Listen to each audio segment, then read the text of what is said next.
Alright, so here we have the Lazy Susan attached to the collar. So it's just 4 screws right here. You can see we ground off the lettering, the raised lettering that was there, so that the gear will fit flush on here. And then if we look underneath here, you can see that we have the 4, I've got some nuts and some lock washers on there. Now, one of the holes, actually, I don't know if you can see it on this Lazy Susan, but it's actually a little recessed right here where the plate rides on here. So if you screw this down, it'll actually crack the acrylic because it's not actually sitting right against it. So I actually, again, you probably can't see it, but I added another washer between the Lazy Susan and the acrylic to take up the space so that when you tighten it down, it doesn't flex.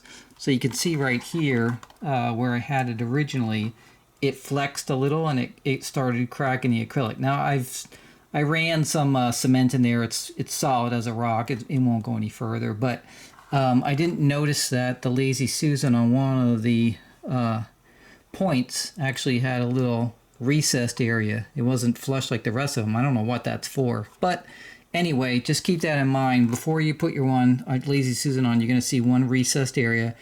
You have to add an extra washer between the Lazy Susan and the top of the acrylic to take up the slack so that when you tighten down the nut, it won't flex on you. And that's pretty much it. So, now we have the Lazy Susan. You can see it spins right around here, and this is what the radar section is going to be attached to. That will make it spin back and forth. So our next step is actually we're going to do the motor and the gear, which is the gear that's going to drive the radar section. But what we want to do, since the motor is mounted from underneath and the gear comes up here, we want to get this mounted. So what we'll do is we'll just take some screws just to tighten the gear to the Lazy Susan temporarily, because we need to get the gear at the right height so it meshes with the gear here. So next step will be to install the motor here. And then once the motor's installed, there's a gear that goes on that motor and it's adjustable up and down. And we want to make sure it meshes with the gear here. And so what we're going to do is we want to just really get it at the right height. It should mesh perfectly as far as in and out. We can always adjust it a little bit later if we needed to, but we want to get this mounted and in here first. And then what we're going to do is over here, we're going to put another gear with a potentiometer. And what the potentiometer is going to do is give the position of the radar section when it turns so that the microprocessor, or the microcontroller I should say, will know its position. And so like if I want to get it back to center, it'll know where center actually is. And if I want to turn it left or right or whatever it may be. So we need to put a second thing in here. Now, we could use a motor with an encoder also, which kind of does the same thing. There's a couple different choices, but regardless of what we're doing, we're using this little thing called a kangaroo, which is going to attach to our motor controller. It's just a little device that can be programmed. And there's a couple different ways you can use it, and one is a potentiometer. The nice thing about the potentiometer is that it always knows the last position it's at, because wherever you left it, it doesn't move, so it always knows this is the position I'm at, so it can always go back to, if let's say when you boot up the robot you want it always to go back to center or something like that. So, but anyway, that'll be a second gear that will be here coming through this hole, and there'll be gear here, so 2 gears basically that will be running this mechanism. So we want to get that installed first. Then once we do that, you can see here our foot pads that are here, they line up with the holes here, and so this will basically go on top here, and it kind of will go around like this, but it'll be driven by the motor.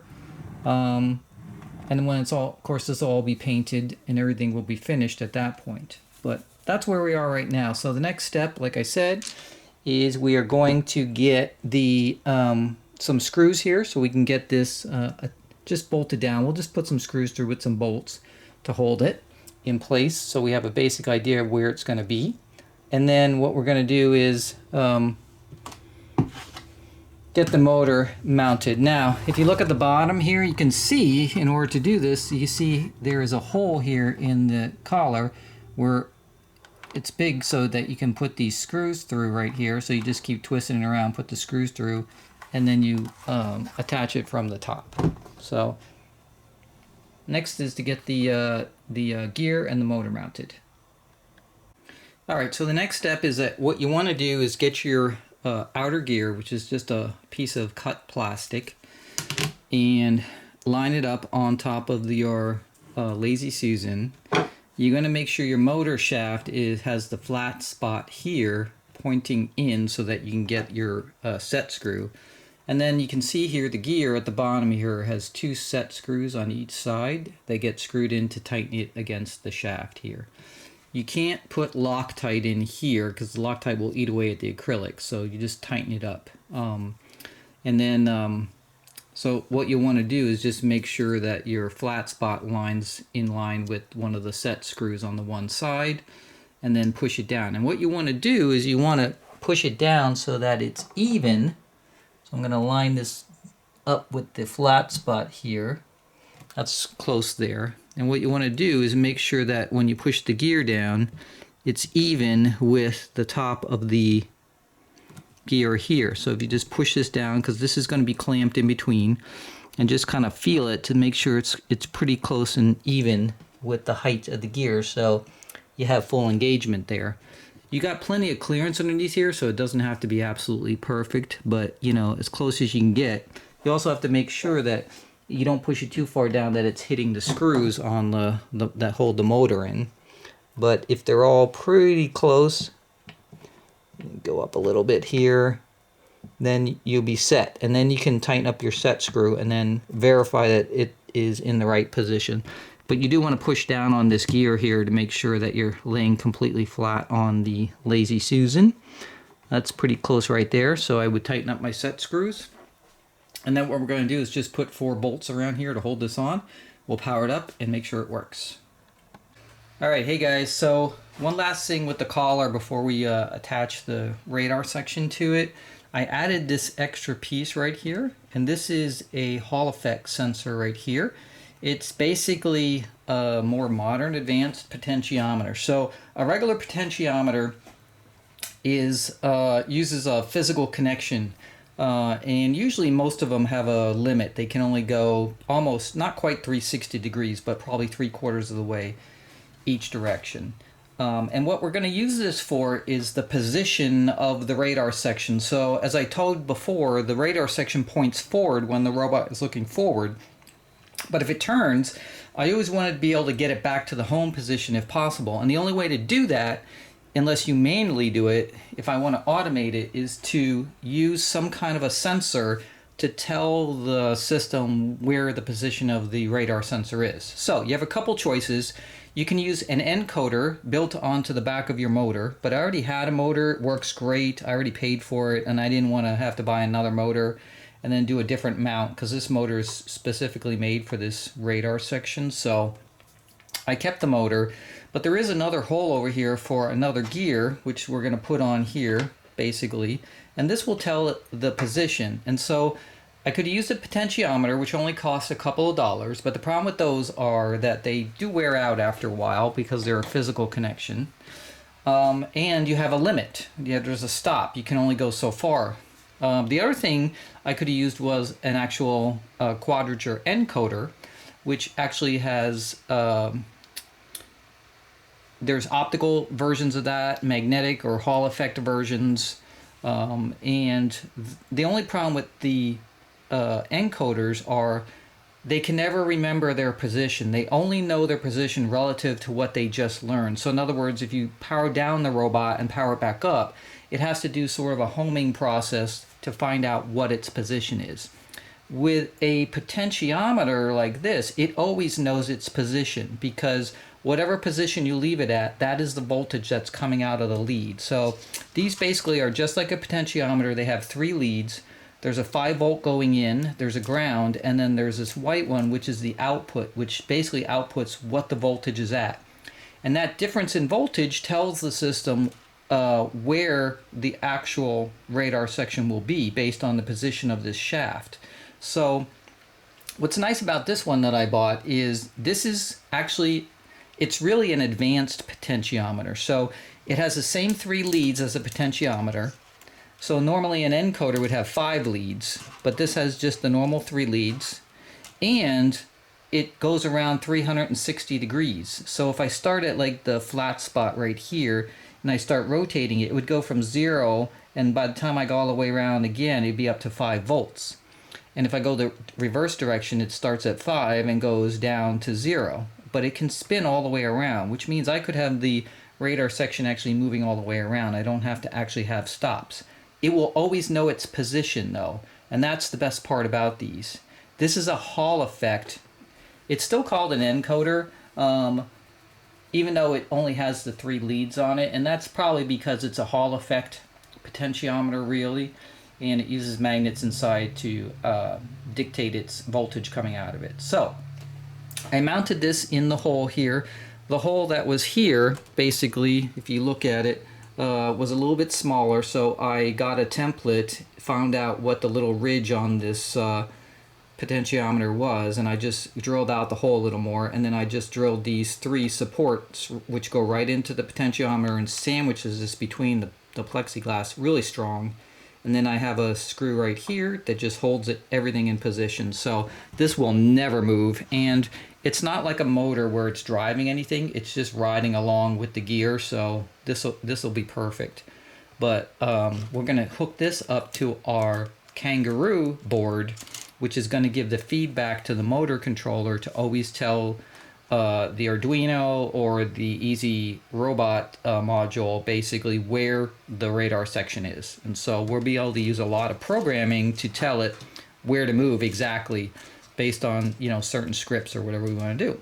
And that's it. So that's what we're adding. We're going to take this gear right here, and there's a flat spot on this shaft.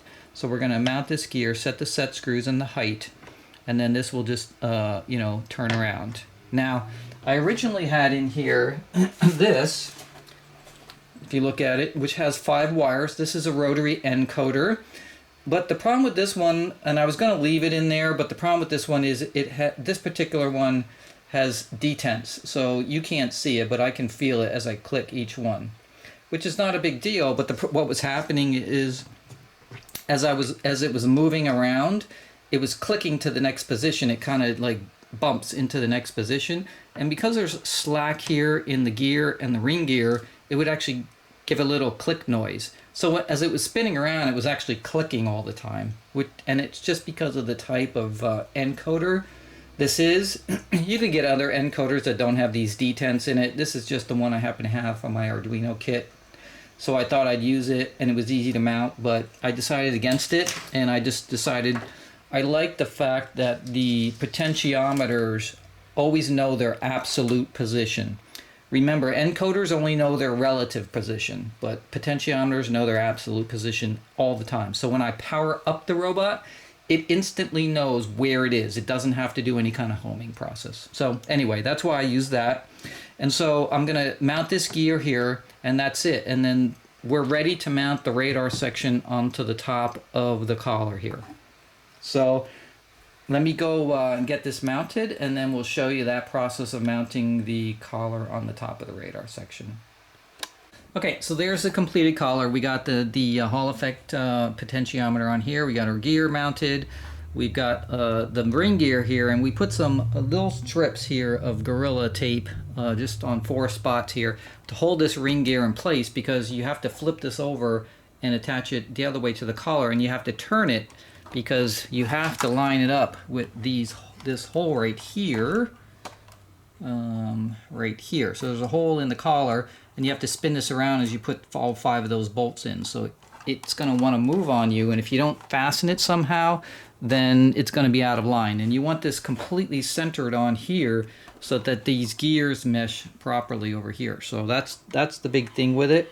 As long as you have all that taken care of, you're all set. And then you can see it just sort of spins around, and the gears are, you know, just meshing with it perfectly.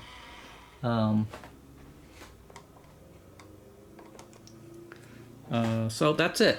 So all we're going to do now is then get the radar section and the collar, flip it over, and bolt it on. All right, so here's the radar section. There's our 5 mounting posts that we're going to attach with. You have to decide which part you want as the front, right? So you can either, the easiest way is to use this keyway to decide this is the front or the back. It doesn't really matter, but the reason you want to do that is because when you put the collar on, there's a back to the collar that has the 3 bolts that hold the shroud together in the back, and you want to put that in the back and not the front. So whichever you decide doesn't matter. And then you're just going to flip the collar over, put it on here, and then put all 5 of those bolts in there. Alright, so I'm just attaching the section, and basically you can see the hole here, which is the access hole. So you just gently rotate it around till you get to the next, sorry, it's this direction. I already put 3 in. Till you get to the next hole, which is right here. You just drop your bolt in, screw it in. Remember, it's going into those 5 standoffs that we built into the collar section. Should self-center based on the recess that you drilled into the Lazy Susan. You got to be careful here. These wires get all tangled up inside here. Definitely don't want that happening.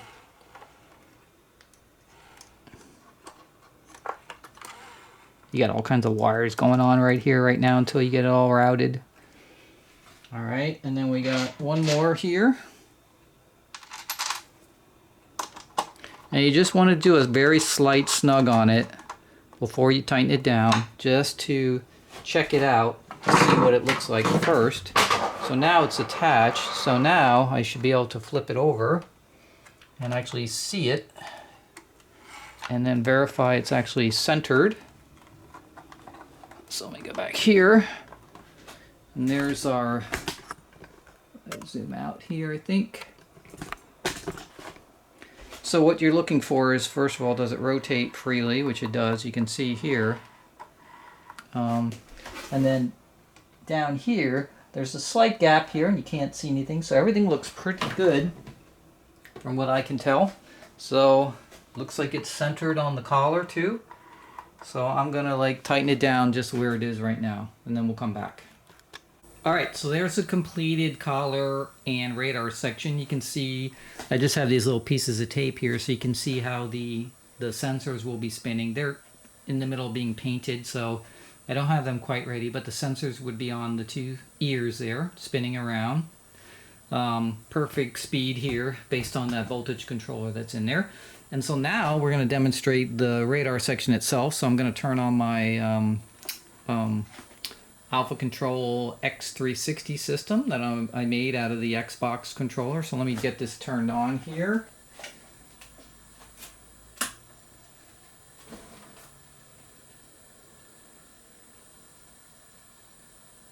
Main computer boot sequence completed. Okay, so we're ready, and we got our little controller here. So if we you can see that's spinning around here. So there's the boom, boom, right? I'm using the little joystick here to control the radar section. Works really nice. The nice part about this is if I want to, I can actually spin this all the way around. There's no stop on this. So that's the first thing. The other thing, I can put it into auto mode. Remember that from my demo? So that's where I can make it turn just by itself every once in a while. So I put the controller down here, and every so often it will move by itself, and I can control how much I want it to move. So right now it's only moving maybe a quarter turn. If I wanted it to move a half turn, I could do it, but you can see it's just kind of moving back and forth at this point. And even if it's in automated mode here, I can still turn it with my joystick. So it can be automated mode or it can be in joystick mode. Just depends which way you want to do it. So right there is the front. Then it moved a little bit. And then it's going to move it back in so many seconds. So there it goes. The joystick, you can see if the joystick sometimes, if it doesn't center perfectly, then the radar section will keep moving. So there's also some programming inside the Arduino script where you can make it so it's always sort of checking that. So if the joystick's Sometimes the joysticks don't go back exactly to center, so, but regardless, seems to work really well. So I got full motion control here, and then of course this will all be programmable with either the Arduino or the Easy Robot, right? And be able to put it with scripts. So if he's saying something or whatever's going on, then it can do its thing, right? And that's it. So that is the radar section.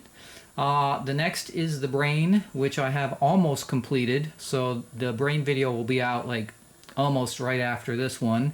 And then the hard part will be joining those two pieces together with the neck, really, that makes the bubble go up and down. So we'll get to that part. So that's it for the collar and radar section, and I'll see you next time when we review the brain section.